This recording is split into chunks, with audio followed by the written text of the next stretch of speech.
சிந்திப்போம். நாரத ரிஷியை பற்றி நீங்கள் அனைவரும் கேட்டிருப்பீர்கள். அவர் உலகிலும் சஞ்சரிக்கும் ஒரு திரிலோக சஞ்சாரி.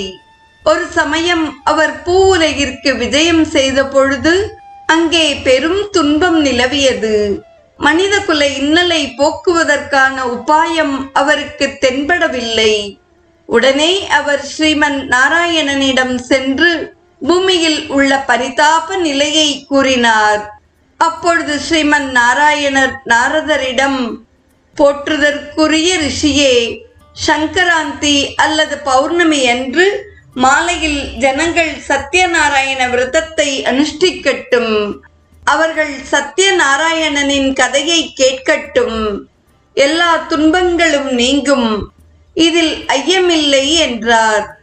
நாரத ரிஷி பூமிக்கு திரும்பி வந்து சத்யநாராயணனின் பெருமையை எங்கும் பரப்பினார். அன்று பகலில் எதையும் உண்ணாமல் பலர் விரதத்தை கடைபிடித்து அவர்கள் விரும்பியதை அடைந்தனர்.